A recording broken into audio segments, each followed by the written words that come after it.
श्री स्वामी समर्थ, श्री गुरुदेव दत्त। आपल्या कुंडलीमध्ये, प्रत्येकाच्या कुंडलीमध्ये राजयोग हा असतोच। जसं शनी आहे तर ग्रह आहेत, तसंच आपल्या कुंडलीमध्ये राजयोग हा असतो। पण खूप वेळा असं होतं की आपण प्रयत्न करतो, कष्ट करतो, तरी सुद्धा आपल्याला त्याच्यात यश भेटत नाही। आपल्याला स्वतःचं घर पाहिजे असतं, पण ते घर होत नाहीये। बिझनेसमध्ये नुकसान होतं किंवा तुम्ही ज्या ठिकाणी जॉबला आहेत त्या ठिकाणी तुमची भांडणं होतात। घरामध्ये वातावरण हे दूषित असतं। पैसा हा आपल्याकडे येत नाही। आपल्याला काही वेळेस अमापाचा पैसा पाहिजे असतो। काही गरजा अशा असतात की ते पैशाशिवाय सुटत नाहीत। काही प्रश्न असे असतात की ते पैशाशिवाय सुटत नाहीत। आणि चारी बाजूनी आपल्याला असं वाटतं की अडचणी आलेल्या आहे, निगेटिव्हिटी जाणवते। तर अशा वेळेस एक उपाय तुम्हाला करायचा आहे। आजच्या ह्या व्हिडिओमध्ये मी तुम्हाला तो उपाय सांगणार आहे।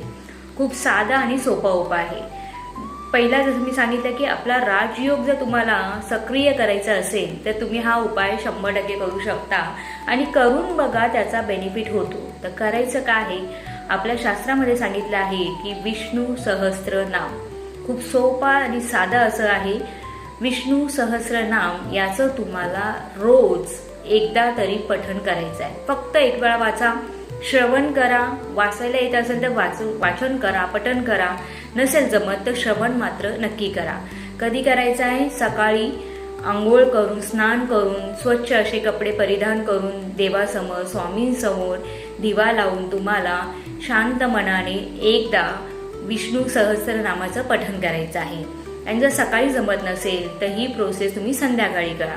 आंघोळ मात्र करायला विसरू नका, म्हणजे आपलं मन, शरीर हे हलकं होतं आणि देवासमोर आपली प्रार्थना पटकन पोहोचते।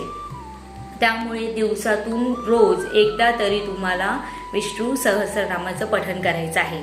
याच्यामुळे काय होतं, आपल्या कुंडलीतील जो राजयोग आहे तो सक्रिय होतो आणि सगळ्या ज्या गोष्टी आहेत, सगळ्या ज्या तुमचं टेन्शन आहे ते हळूहळू कमी होण्यासाठी मदत होते। कष्टाला पर्याय नसतो, कष्ट तर आपण करतोच, पण त्या कष्टाला चालना भेटण्यासाठी, त्या कष्टाला प्रयत्न भेटण्यासाठी, म्हणजे थोडंसं पुश भेटण्यासाठी आपल्याला सहस्रनामाचं पठण करणे ही आवश्यक आहे। करून बघा आणि याचा फरक तुम्हाला नक्की जाणवेल आणि कमेंटमध्ये लिहायला विसरू नका। श्री स्वामी समर्थ, श्री गुरुदेव दत्त।